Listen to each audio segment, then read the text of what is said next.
Greetings, my name is R.A.S. and this is R.A.S.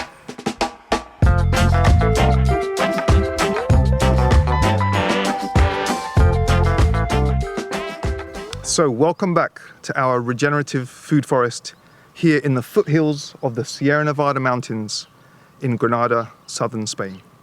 It's been over a year since our first video, which has been a great success so far. Please check it out if you haven't seen it already. I'll include the link down below. We have been very busy over the last year, teaching courses, running internships, organizing music events, and planting lots of trees. So in this episode, I'd like to show you guys some of the food and the vegetables that we're currently growing in between the tree lines while we're waiting for the trees to become established.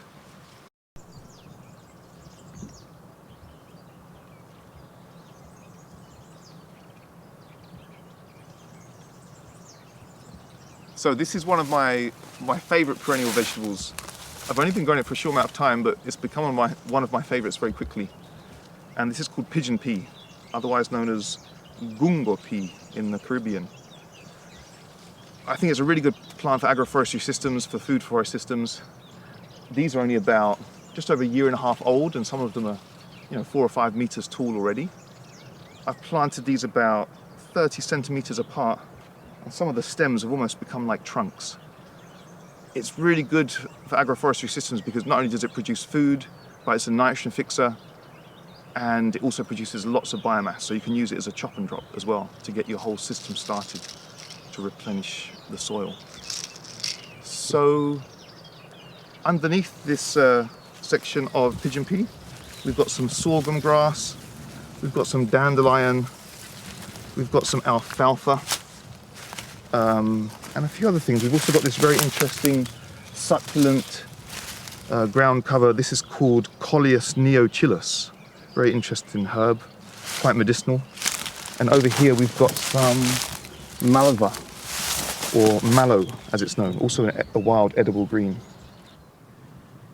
Okay, so here we are in one of the vegetable beds that I'm responsible for here. Here we have some wonderful globe artichoke, another amazing perennial vegetable. Here in this part of the world, if we're hungry and need some minerals, we also eat the stems of the leaves, which are very bitter, but very good for you. So this is a good example of how we can organize succession and companion planting, also consortiums, as they're known in syntropic agriculture. But basically these guys grow intensively from autumn until spring. But from spring until autumn, they're quite dormant, they're quite small, they're almost sleeping. So in the summertime, between these artichokes, I plant, or for example, last summer I planted okra, peppers, and rainbow corn. Something we're about to look for now to see if we can find some of the last cobs. I let the corn grow and then dry on the plant itself. So what we should find today should be dry and ready to use. The type of corn that I've been growing here is called rainbow glass gem corn, and it's a variety that's a mix of different varieties from North America. It's all the different indigenous varieties of corn mixed together in one multicolored cob. It's beautiful stuff. So it's not sweet corn, it's maize. It's the corn that we use to make maize flour, or masa as it's known. So come with me, let's see if we can find a couple of the last cobs.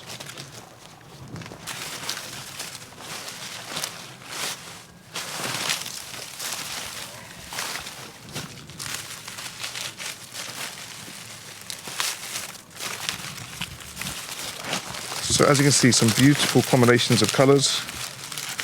If we wanted, we could separate out all these colors and grow them individually, but it's beautiful to see them working together. Eat more rainbows, as we say.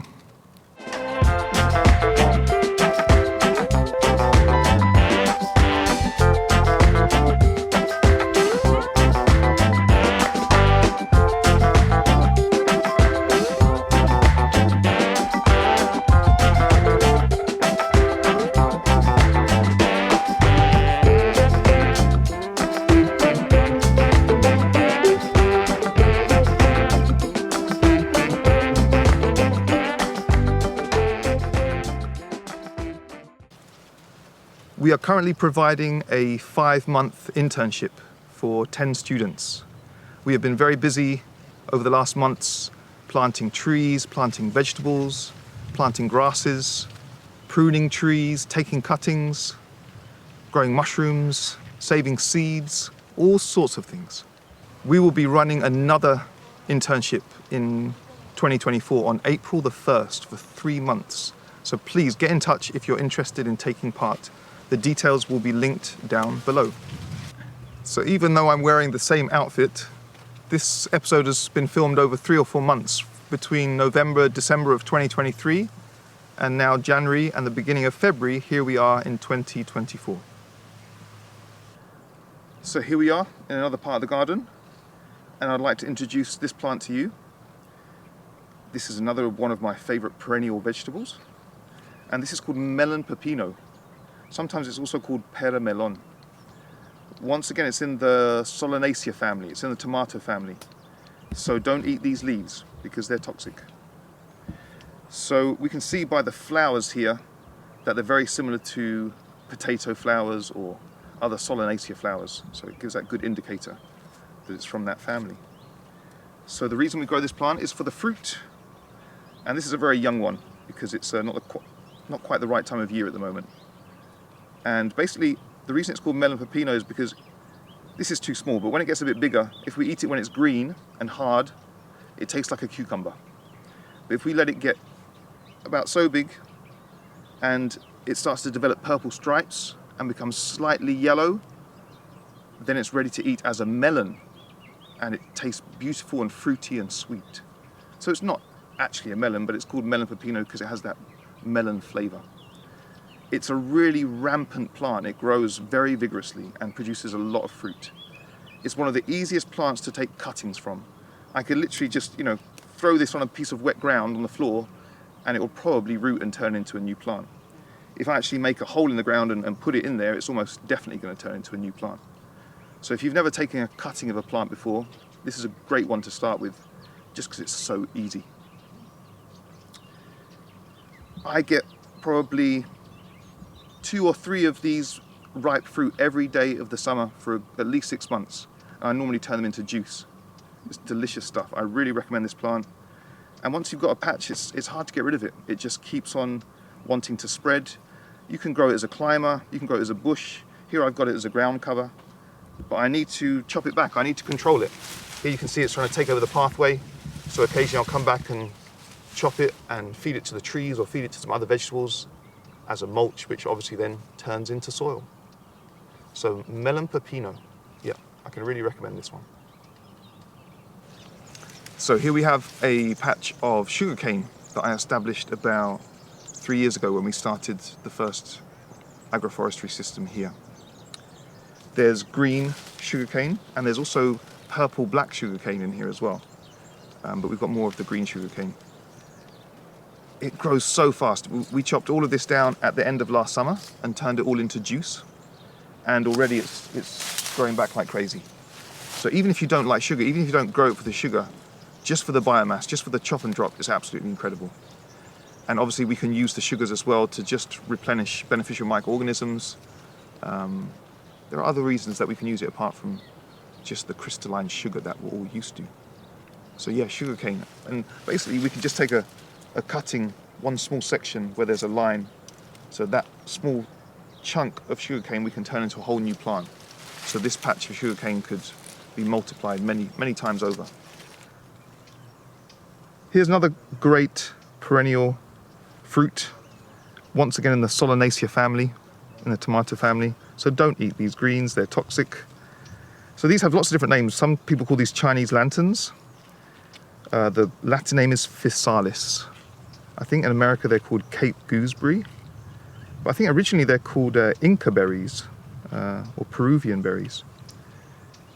So yeah, once they ripen up and turn orange, it's a delicious kind of sweet and sour fruit, great to have as a snack when in the garden. And once again, it grows so big, produces so much biomass, it's good to chop it back and utilize that biomass in the garden. Physalis.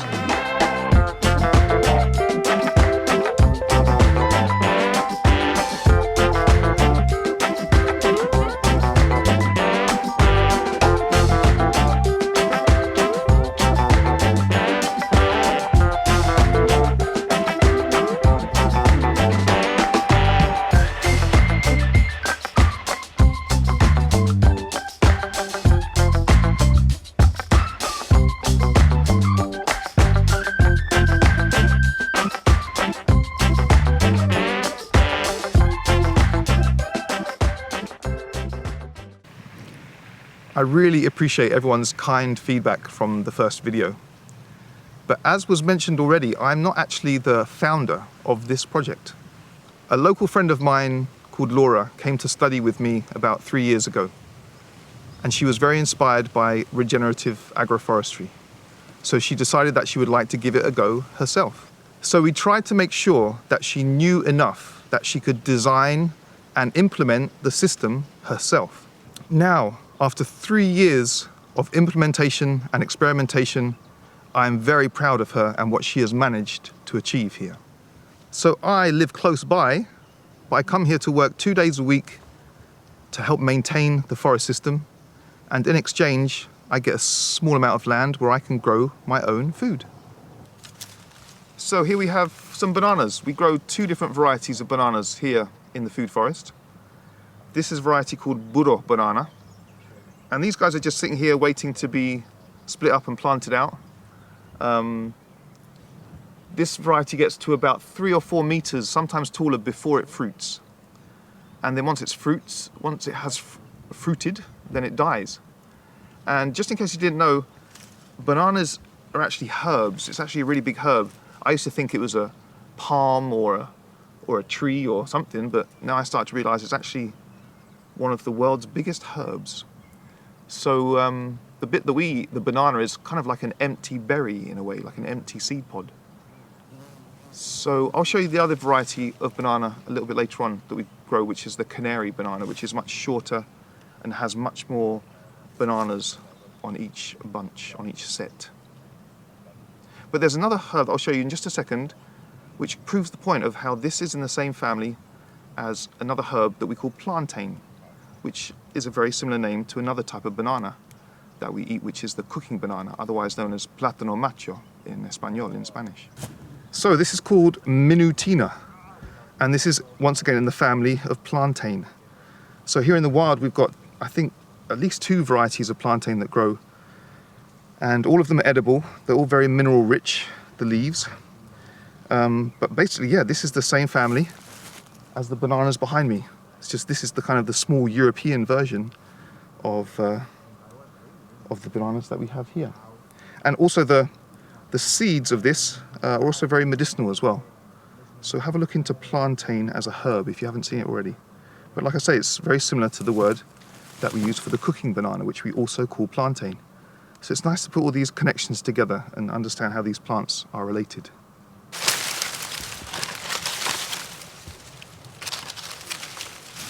So this is the other type of banana that we grow here in the agroforestry system.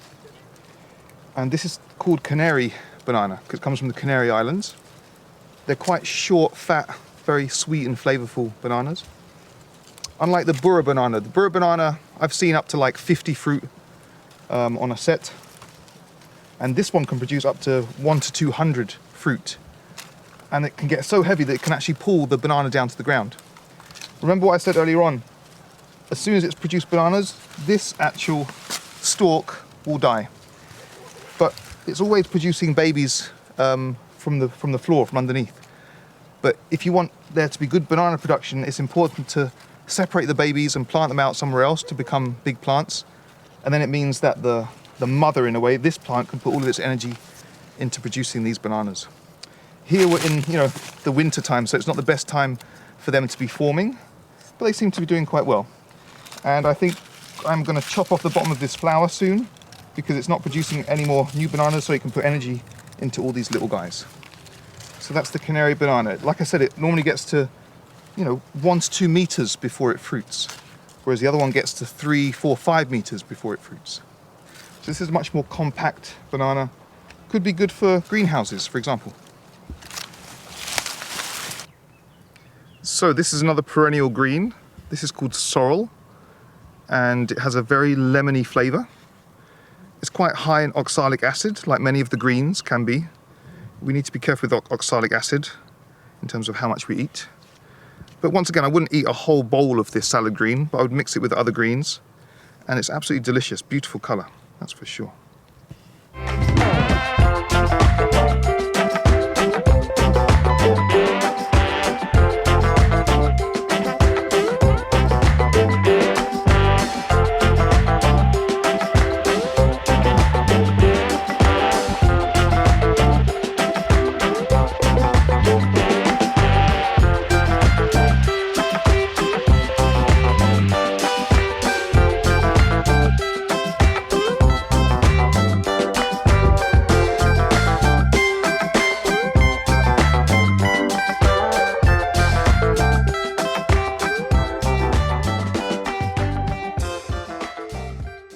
So last spring, with the help of some of my students, we planted 300 asparagus crowns throughout the food forest. A really good perennial plant for food forests. It will stick with you for many years to come once you've planted it. Here you can see this is the growth from last year, which is now dying off. So now, as we're into winter, I'm going to take these old shoots off and let these new shoots come through. This green growth is what we want, and these old dead shoots from last year I'm going to take off and give them to the trees. So yeah. And I can show you some other asparagus which are growing really well, which we're very tempted to eat, but we're going to let them continue to grow until they become well established. So here are some new shoots coming for this spring, and it's very tempting to harvest them and eat them, but they're still quite thin. This one's getting a bit thicker, but we want to let them get established and let them get thick. So these ones we will let them grow into a fern, into a plant, and we'll let them become more established. We'll probably start picking them next year, maybe even the year after, but I think by next year they should be fat enough that we can start harvesting. Okay, so the next vegetable I'd like to introduce to you is taro. Once again, this is about to go to sleep for the winter. It's looking a bit sad. It's got to, just over a metre tall, and some of the old leaves are now starting to die off. And just to show you where I am in the garden, I'm next to a tree line here. This is just under 2 years old, this tree line. This olive tree behind me is it literally is the only pre-existing tree in this whole agroforestry system. So all the other trees that we planted are new, apart from this olive. So that's a good example of how you can include a pre-existing tree into a new tree line. We'll talk about that in more detail in a future video. So on the other side of these taro, if you pan across very slowly, you can see there's a line of pigeon pea. They've now got almost 4 or 5 meters, some of them. And we planted these last spring. So they've been going for about almost a year and a half now, producing lots of peas. And as you can see, in between these two lines, we've got this line of taro. And underneath the taro, there is sweet potato as the ground cover. So we might find sweet potato as we're harvesting the taro. Here in this part of the world, we can grow taro, but we need to protect the shoots through the winter before we plant them again in the springtime. So I'm going to give you an example of that right now. I'm going to harvest 1 or 2 and show you which bit that we eat and which bit we save to plant for next year.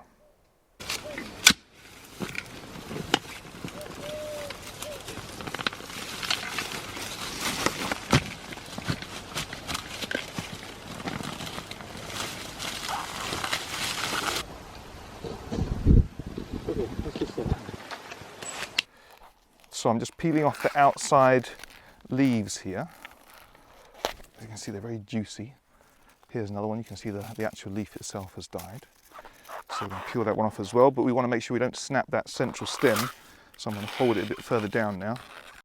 Okay, so now I'm just going to peel back all of this here.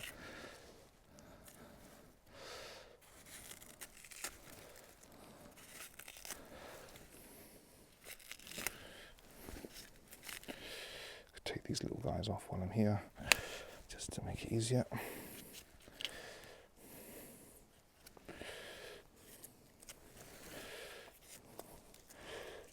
Yep, then I'm going to do another leaf. This is the final big one. So we'll leave this small one and we'll take this big one off as well. So I'm going to be careful not to break that small one as I'm taking off this big guy.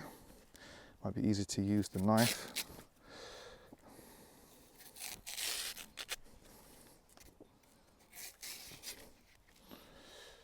Yep, here it's coming off. We don't want any remnants of this leaf because it can rot and it can make the huli go bad. So the huli, as far as I know, is the traditional term for the cutting that we're about to take off the top of this root. This is one of the reasons why it's called a coconut yam, because or a coco yam, because it's got hairs on the outside, a bit like a coconut. So we're going to reveal some of those so that you guys can see the difference between the pink flesh to the orange flesh. I'm just going to peel it back around here, because when we take the cutting, we actually want to use a little bit of that orange flesh, and then we can eat everything that's underneath. So I'm just going to clean up this a little bit more, just to get these bits, extra bits off. And then if you look up here, before I chop this off, we're going to come up here, and we can see there's this line just here. And this is where the new leaf is going to appear from. And I'm actually going to chop it just above this line, like so. Yep. And then I'm going to chop it here. So basically where it goes from pinky flesh to almost orange flesh, we basically want to chop just below the pink line to include a little bit of orange. Right. So there's a good example of the orange flesh. Yeah. I'm actually going to get my machete for this one, just so that we have a bit of a better chop. So once again, we're trying to include some of that orange line. If we include too much, then that bottom bit is at risk of rotting off and also killing or affecting the huli. Yep. If we don't include any of that orange line, it won't root. So it's quite a fine balance. And you see this little white spot, that's a new little pup like these guys that we've taken off. So we're going to try and include a certain amount of that orange line, and perfect. So once again, I need to clean this one up because this one's still got 3 leaves on it and we just want 1. Yeah. So I'm going to take this off around the edge.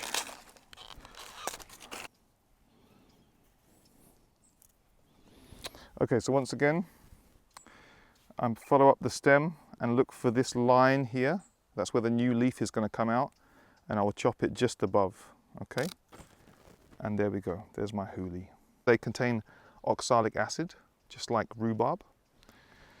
Here's the root. This is the bit that we eat. As you can see, it's quite a white, starchy flesh. As I was saying, very similar to a potato, but nice and creamy. People call it a yam, but it's not technically a yam. And then this is the cutting that came from the top.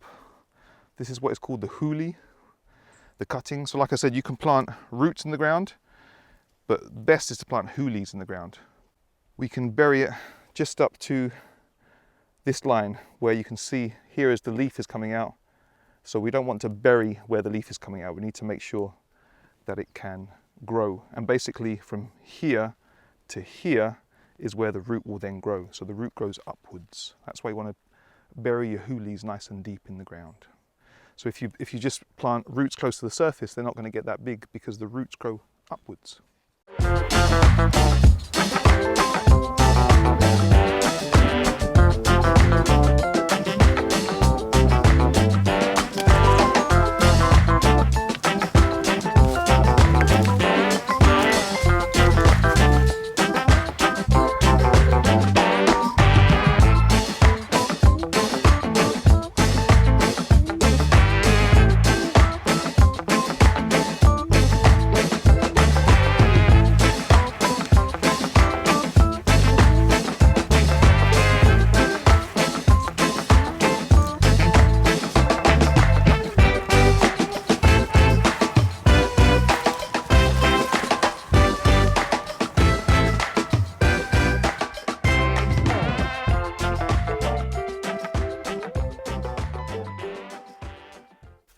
So, I'd like to tell you about this perennial vegetable as well. This is called chayote, sometimes called chayote squash, because it's in the squash family, in the pumpkin family. In Brazil, in Portuguese, I think they call it Shu Shu. And it normally lives for about 3 to 5 years, if you're lucky. And it will sleep in the winter here, whereas in the tropics it will grow all year round, which is the case with a lot of the perennials that we grow here. They take a pause for the winter when it gets cold. So the chayote, interesting plant. First of all, you can eat the first 30 centimeters of the actual vine. If you get enough of those vine shoots, get a handful, you can put them in a stir fry. Excuse my very dirty hands, you know, that's the life of a gardener. But if you have a closer look here, you can see it's flowering. And if you look at the bottom of that flower, you can see there's a fruit set already waiting to be pollinated. Yeah. And if we go a bit further down the vine, we will see our first fruit starting to form. So here's a chayote. And unlike other pumpkins, it's only got 1 seed inside it. And if we try to take that seed out, the seed will die. So in order to plant a new plant, you have to plant a whole new vegetable. So just wait there, I'll see if I can find you a full size one that's ready to eat. And we can talk about what the vegetable is actually like itself. So there you go, chayote. See, here I am amongst a canopy of pigeon pea. They're taking over. And yeah, on the ground just here, I've got a chayote on a vine. So I'm going to actually take this off now because this is actually ready to eat. You can see it's slightly spiky, but they're not actually, you know, spiky like a cucumber. It's not painful. So I'm just going to pull this off now from the vine itself. The vine will now go to sleep for the winter, and it will regrow again next spring. And yeah, this is the vegetable. So it's a bit like a potato. Some people say it's similar to air potato. You've got to put flavours into it to make it interesting. But one plant can produce up to 200 of these per season. So as I said, you actually plant this in the ground on its side, and the whole thing starts to grow out of here, out of the rear end. And basically you get a vine that grows from here and roots that grow from here. And so one vegetable can turn into another vine that could grow for another 4 to 5 years. So yeah, if you get them established and get them productive, that can be a really good source of food. So there you go, chayote. So after our first video, many people have been asking what types of trees are we including here within our regenerative agroforestry system. So I'd like to list some of the trees that we're working with today. But as I said, in the next video, we'll look into greater detail how we've arranged these trees into cooperation and not into competition. So in terms of the support species, in terms of the biomass accumulators, in terms of what we call the chop and drop trees, the trees that we prune and feed to the ground to create future topsoil and nutrition for the trees that are growing in that area. So to list some of those chop and drop trees, some of those biomass accumulators, we have, for example, Aleagnus, which is the Russian olive. We have Rubinia. We have Grevillea. We have false pepper. We have poplar. We have eucalyptus and paulownia. Those last two, I would say, are incredible. If you want the fastest production of shade and biomass and the most production of the growth hormone, of the gibberellic acid, it seems that paulownia and eucalyptus are hard to beat. So there's a list of some of the biomass accumulators that we're using in the system to get the whole thing started. So on the other hand, some of the productive trees that we're growing, some of the food crops, some of the nut crops, some of the leaf crops, the trees that we're growing, we call them target trees because they're the trees that we're trying to produce, that we're trying to turn into nice, big, healthy, productive trees. So the first group of trees that we talked about, we almost feed to the second group of trees, which I'm about to list out for you.